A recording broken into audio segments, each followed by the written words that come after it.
Queridos, abram suas Bíblias, por favor, no Evangelho de Lucas, capítulo 15, a partir do verso de número 24.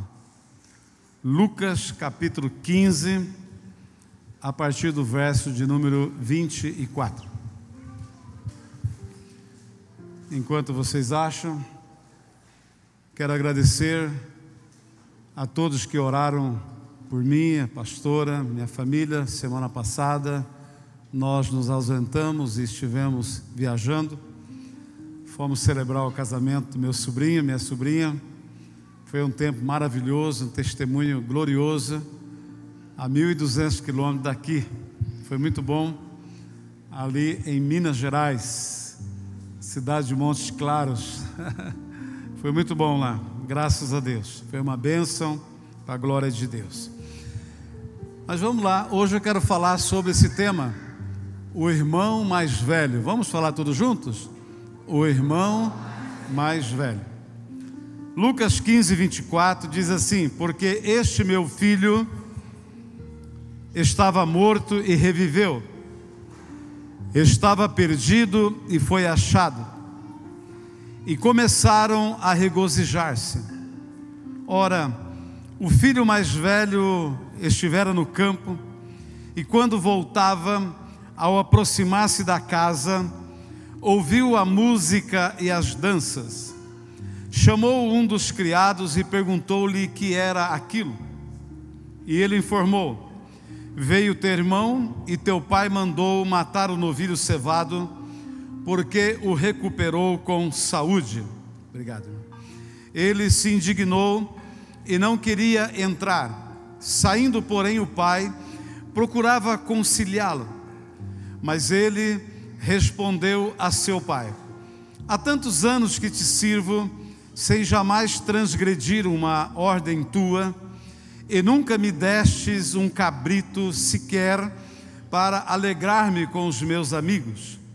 Vindo, porém, este teu filho, que desperdiçou os teus bens com meretrizes, tu mandastes matar para ele o novilho cevado. Então lhe respondeu o pai: meu filho, tu sempre estás comigo, tudo que é meu é teu. Entretanto, era preciso que nos regozijássemos e nos alegrássemos, porque este teu irmão estava morto e reviveu, estava perdido e foi achado. Quantos podem dar glória a Deus? Amém? Graças a Deus. Queridos, eu acredito que todos, ou talvez a maioria, conheça esta passagem bíblica. Ela é muito lida, muito pregada, e ela tem preciosíssimas lições em todo o capítulo 15 de Lucas. Capítulo 15 de Lucas é o capítulo dos perdidos e dos achados. É o capítulo em que o próprio Deus deixa tudo para buscar um perdido. É o capítulo que uma mulher que tinha muitas moedas, perdendo uma, deixa tudo para achá-la. E também é o capítulo de que o filho mais novo pede a tua parte da herança ao pai, e o pai lhe dá, e ele sai de casa para aventurar, e num país distante, estrangeiro, que não tinha e não professava a mesma fé dele, ali ele se perdeu. Ele se perdeu da família, ele se perdeu na moral, ele se perdeu na vida espiritual, ele se perdeu na fé. Ali ele perdeu tudo que tinha, mas a palavra de Deus diz que um dia, diante das adversidades, ele cai em si e ele volta para a casa do pai, e o pai o restitui tudo novamente. Uma aliança, recebe como filho, faz festa, dá a ele novamente direito à herança. Enfim, o pai, com muito amor, misericórdia e graça no seu coração, acolhe o filho e dá a ele uma oportunidade de recomeço. Esta é a grande história do contexto deste capítulo 15 acerca do filho pródigo. Não se esquecendo que a palavra pródigo é aquele que não consegue reter nada financeiro. Tudo que passa nas suas mãos, ele destrói. O pródigo é aquele que não consegue construir, não consegue conquistar, não consegue acumular, não consegue investir. Tudo o que ele ganha, ele perde, ele destrói. Então, o capítulo 15, nesta parte, ele é muito conhecido por conta da história do filho pródigo. Nesta noite, no entanto, eu não quero falar sobre o filho pródigo, eu quero falar sobre o irmão dele, que é o irmão mais velho. E quando este filho volta para casa, que o pai o recebe, o pai faz uma festa, manda matar o bezerro cevado, reconstrói a sua vida, restitui tudo, e o filho mais velho, ou seja, o irmão mais velho, ele se revolta com a atitude do pai. Então, muito pouco é pregado sobre o irmão mais velho, e hoje, uma noite muito especial, de mesa, de ceia, de comunhão. Sempre que eu tenho oportunidade numa noite de ceia, eu trago uma palavra de edificação, eu trago uma palavra de crescimento, eu trago uma palavra para que a igreja possa aprender um pouco mais sobre vida cristã, comportamento cristão, atitudes de um crente, enfim, exercer a fé, exercer misericórdia, exercer e tomar posse da graça. Então esta é uma noite muito especial e Deus me deu este texto, esta passagem, e eu quero desfrutar com você. Porque as atitudes, o comportamento do irmão mais velho, ele tem muito a ver e é muito parecido com muitos cristãos, com muitas pessoas que estão servindo a Deus, que estão frequentando uma igreja, que são denominados cristãos, crentes, evangélicos, sei lá qual seja o nome, mas tem muito a ver as atitudes deste moço, o comportamento dele, as avarias e as deformidades do seu caráter e da sua vida espiritual, tem muito a ver e é muito parecido com muitas pessoas que ainda estão enfrentando crises existenciais, deformidade nos seus comportamentos, nos seus sentimentos, e esta noite é uma noite de aprender como reverter isso, como resolver a situação, como lidar com esta situação, como crescer e chegar ao ponto, ao nível de termos atitudes como o pai teve com o filho pródigo. Amém, queridos? Então, eu quero iniciar dizendo para você que nós vamos falar hoje sobre as síndromes do irmão mais velho. E esta palavra síndrome, que é usado muito no meio científico, né, na medicina, na verdade lá tem outros sentidos, mas um dos sentidos mais gramatical significa que síndrome é um conjunto de sinais e de sintomas que ocorrem juntos e caracterizam uma anormalidade ou uma condição específica. E este moço, este irmão mais velho, manifesta no comportamento dele algumas anormalidades se compararmos com conceitos e princípios da palavra de Deus, de uma vida cristã.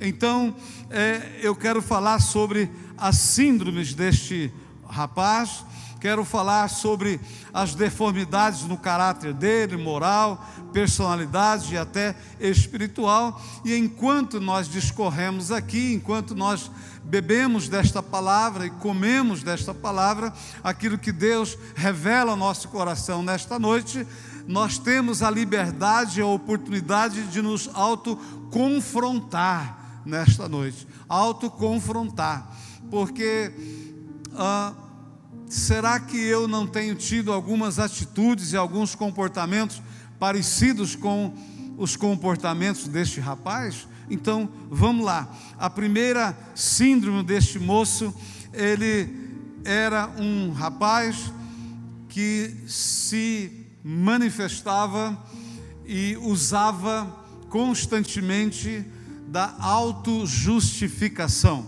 Repita comigo: autojustificação. É claro, muito claro, a atitude deste menino. Ele se auto-justificou diante da atitude do pai em receber o filho que estava perdido, o filho que estava morto, de volta. E ele chega no pai dele e diz: olha, eu nunca desobedeci nenhum dos seus mandamentos. Ele se auto-justifica. Ele está querendo dizer que ele não reconhece e não admite que ele é um pecador. Queridos, isto é fatal na vida de pessoas que se auto-justificam. Elas sempre estão dizendo: o problema não é meu, o problema é do outro, o problema é dele, ou o problema é dela. Pessoas que auto-justificam constantemente ficam se declarando: é o outro que errou, né? No caso aqui, com certeza, ao declarar isto ao pai, o irmão mais velho estava dizendo: olha, foi ele que honrou, aliás, foi ele que errou, foi ele que desonrou, foi ele que perdeu a sua parte da herança, ele que perdeu o temor, ele que se exploda por aí, eu não tenho nada com ele, o problema é dele, o problema não é meu. Eu fiquei em casa, eu segurei a barra aqui em casa, eu não quebrei princípios, então eu sou o cara nessa história, eu que tenho que ser honrado, eu que tenho que ser reconhecido. Mas ele não percebeu que ao fazer isto, ele estava tão somente se auto-justificando. Quantas vezes nós não assumimos nossos erros, nossos comportamentos deformados e usamos a autojustificação como um escape, como um alívio. Então, a verdadeira causa da autojustificação geralmente é porque aquela pessoa tem uma alma ferida e machucada, gerando sentimento de culpa e de autocondenação. Geralmente pessoas que vivem se auto-justificando é porque ele está com a alma ferida, está com a alma machucada, e ela faz isso, ela age desta forma para declarar um sentimento, sabe, de autocondenação. Olha, eu estou aqui todo esse tempo, a vida inteira, o Senhor nunca me deu um cabrito para fazer festa com os meus amigos. Olha como eu sou não valorizado, olha como eu sou excluído, olha como eu não sou nada nesta casa, olha, e eu sou o mais velho, eu que seguro a barra, e o Senhor nunca se lembrou de mim. Então a autojustificação, pega isso daí, anote isso daí, ó. Não é simplesmente uma transferência de culpa, mas é uma transferência de dor. Isso é muito importante. Eu vou repetir isso. Não é, aliás, a autojustificação não é simplesmente uma transferência de culpa, mas é uma transferência de dor. Isso é muito forte. Quantas vezes você está diante de crises, sejam elas pessoais, conjugais, familiares, crises financeiras, crises espirituais, que a raiz desta crise, ela é uma dor, é uma ferida, é um machucado na alma que nunca foi curado. Amém, queridos? Autojustificação. Precisamos aprender a lidar com isso, precisamos nos libertar disso e começar a assumir as nossas responsabilidades, começar a assumir o nosso lugar. O que fizemos, fizemos, o que não fizemos, não fizemos, mas transferir, parar de transferir. Como? Buscando cura. A segunda síndrome deste moço mais velho manifesta ali no comportamento dele, na atitude dele, é que ele tinha um coração que não se quebrantava pelo arrependimento do outro. Isto daqui é muito forte. Pessoas com problemas na alma, pessoas que estão com a alma blindada por conta de experiências que machucaram. Elas podem ver o outro se arrependendo, o outro sendo transformado, querendo recomeçar, mas ele não se quebranta. Porque olha a experiência que o irmão mais novo teve na vida financeira, na vida emocional, espiritual. Tudo que aquele menino passou não mexeu com o coração do irmão mais velho. E isso é terrível. Uma pessoa insensível, uma pessoa fria, um coração frio, porque tem gente que nunca vai acreditar e nem vai querer ajudar quem está querendo recomeçar. E tem muita gente querendo recomeçar.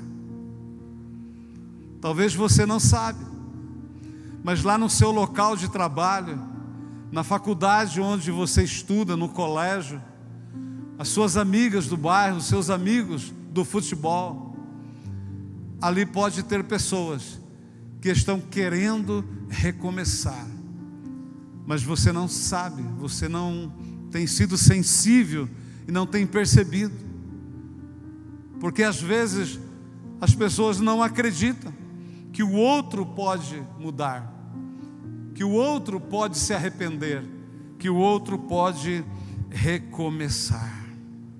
E eu te digo, Romanos 12:15, alegrai-vos com os que se alegram e chorai com os que choram.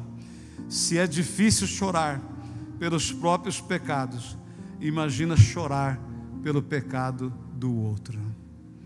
Igreja querida, família Fonte de Água Viva, quando você fica sabendo que um irmão, uma irmã, ela está em pecado, caiu, está fria, está desistindo, está sem força, qual é a sua atitude?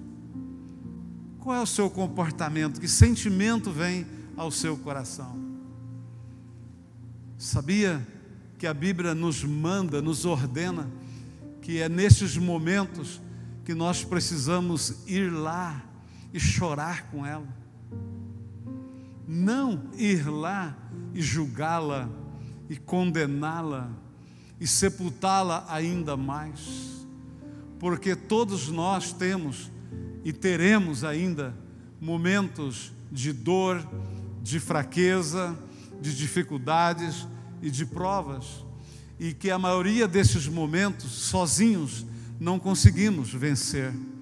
Muitas vezes não sabemos como lidar com isso, e Deus é tão bom e tão maravilhoso, e Ele nos ama tanto, que Ele envia pessoas para chorar conosco, para dar um ombro, para nos suportar o peso, para caminhar conosco o tempo, a distância que for preciso, necessário, para que a gente possa firmar novamente os passos, para que a gente possa novamente se levantar e se animar. Então, este menino, este irmão mais velho, ele deveria ser o exemplo da casa. Eu não sei, a Bíblia não entra em detalhes, mas talvez este irmão mais velho, por chamar o filho mais velho, eu acredito que ele era o primogênito da casa, era o primeiro filho, e sobre o primogênito havia e há promessas especiais, promessas tremendas. O primogênito é aquele que tem a responsabilidade e a bênção de dar continuidade ao legado do pai, né? Porque a gente não pode ficar imaginando que as coisas param quando nós paramos. Não, nada se acaba quando você morre, quando você se acaba. tem que ter alguém que dê continuidade. E o primogênito, na cultura bíblica, nos princípios da palavra, ele é aquele que ia dar continuidade.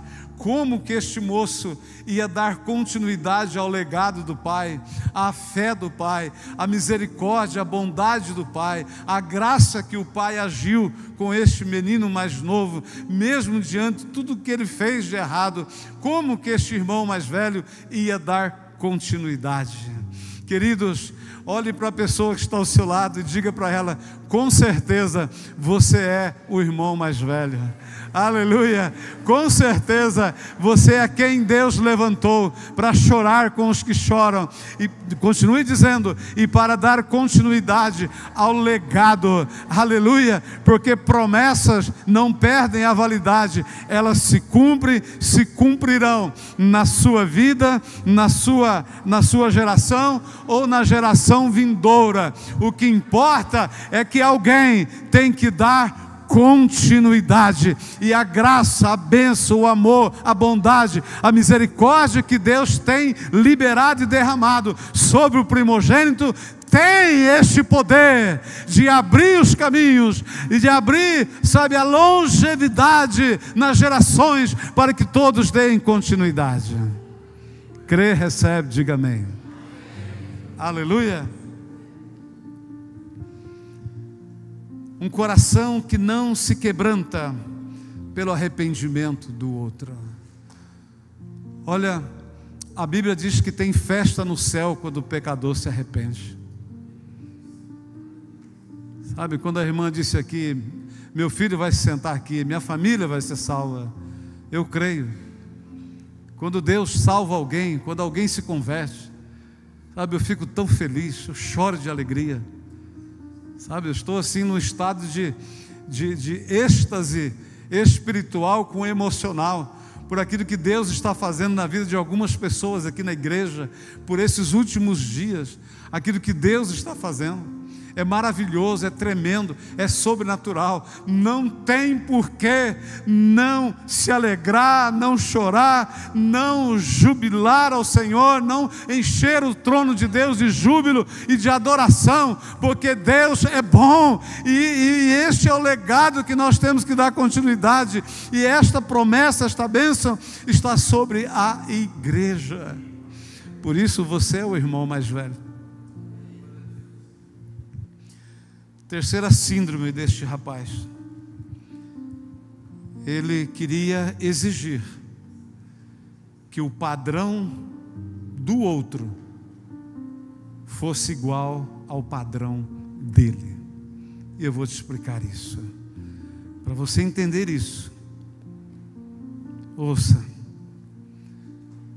Os personagens desta história, o pai tipificava o próprio Deus. O filho mais velho é o crente velho, é o convertido há anos, é o crentão. O filho mais novo é o recém-convertido, é aquele que está ainda cheio de aventura no coração. O país distante que o menino foi é o mundo. Diga comigo, é o mundão, meu irmão, é o mundão. E os prazeres, o dinheiro e a vida dissoluta que ele teve são os pecados. Agora pega aí, pega isso daqui. Quem ficou em casa? O filho mais velho. Ele estabeleceu um padrão de aceitação, de moral e de espiritual. Ele criou um padrão. E o que ele mais queria com este padrão de vida moral e espiritual é que todo mundo, inclusive o pai, que é Deus, se permitisse entrar no padrão dele. Ou seja, se o padrão dele diz que o menino errou e ele que se exploda, todo mundo tem que concordar. Se não é para usar de misericórdia, então não use. Porque ele achava que Deus e que todo mundo tinha que pensar como ele é e como ele pensa. Ele quer que o pai condene o arrependimento do filho mais novo. Quando ele vem confrontar e questionar o pai por causa da festa, das danças, da restituição ao filho mais novo, em outras palavras, ele quer que o pai condene o arrependimento do filho, do irmão mais novo. Ele acha que perdoar o irmão mais novo não vai mudar nada na vida dele, porque este menino mais novo, ele é terrível mesmo, e ele vai voltar a errar de novo. Eu quero te perguntar aqui, e por favor não levante a mão, mas quantas vezes você já disse isso? Nós vamos perdoar ele ou ela, mas vai fazer de novo. Não levante a mão, porque ele é terrível, ele não presta, ele é sem vergonha, safado. O que ele quer é só uma chance para se acertar, mas ele vai voltar a fazer de novo. Sabe, são padrões que nós criamos, que é totalmente o padrão de Deus. Sobre o padrão de Deus é que nós ouvimos aqui nesta noite: vinde a mim, todos vós que estáis cansados e sobrecarregados, e eu vos aliviarei. Este é o padrão de Deus. Não importa quantas vezes você caiu, não importa por que você caiu, não importa se você deixou e fugiu, sumiu, foi para um país distante, o mundo, mas se você se arrependeu e voltou, o que Deus está olhando é o seu arrependimento, porque a palavra de Deus diz que a um coração quebrantado e contrito, o Senhor não despreza. E a palavra diz assim, que aquele que confessa e deixa alcançará misericórdia. E aquele menino, ele saiu lá de onde ele estava, e no caminho todo até chegar em casa, ele veio treinando para dizer para o pai: pai, eu pequei contra ti e contra os céus, eu não sou digno da tua confiança, eu não sou digno de nada, dá para mim pelo menos um trabalho igual os empregados seus, os funcionários, já está bom demais para mim. Ele veio treinando isso, ele se arrependeu, mas agora ele encontra em casa uma resistência, alguém que na ausência dele se perde dentro de casa, se perde da presença de Deus dentro de casa, e cria os seus próprios padrões. E o padrão dele era totalmente oposto ao padrão de Deus. Aquele menino mais velho, ele tinha tolerância zero, misericórdia zero, era arrogante, amava a justiça humana. Este é o padrão que muitas vezes nós adotamos. Às vezes, por mais simples que é, não, eu vou te dar só mais uma chance, hein? Só mais uma chance.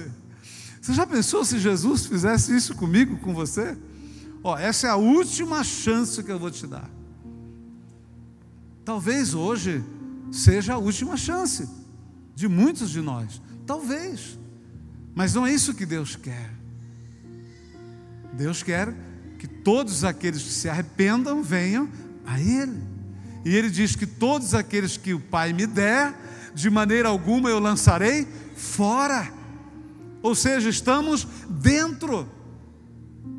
O Pai não vai nos lançar fora, nós estamos dentro. Estas eram as 3 síndromes deste irmão mais velho. Agora, vamos ver uma única atitude do pai. Como eu disse, o legado do filho mais velho, o legado da igreja, você é o irmão mais velho, deve sempre manifestar, ser uma verdade, um princípio na nossa vida. quarto e último, o genuíno perdão tem o poder de manifestar o verdadeiro coração e o poder de restauração. O perdão, diga comigo, perdão é a arma mais poderosa que Deus me deu para reconstruir tudo, para restituir tudo, para recomeçar de novo. O perdão, queridos, é a porta que eu abro para ter acesso de novo à presença do Pai. O irmão mais velho já não conhecia o caçulo como seu próprio irmão. Lembra que ele disse para o pai: esse teu filho, sabe, esse teu filho aí, ele acabou com tudo, ele destruiu tudo, viveu dissolutamente. Esse teu filho já não é mais o meu irmão. Quantas pessoas, queridos, erram conosco e já não são mais os nossos irmãos. Jogou mais uma vez na cara do pai que ele nunca foi valorizado, mas o pai restaurou todas as posições do filho mais novo: familiar, a aliança, a vida financeira, emocional e espiritual. O pai disse para o filho mais velho, ele disse: faça festa, meu filho, quando você quiser, com quantos você quiser, porque tudo que é meu é seu. Você já parou para pensar nisso? Eu preguei uma vez sobre esse tema: tudo que é dele é meu. Só isso que eu preguei, só nesse tema. Você já parou para pensar nisso? Que se você não está usufruindo de tudo que é seu, tem alguém que chegou antes de você. Tem alguém que está usufruindo no teu lugar.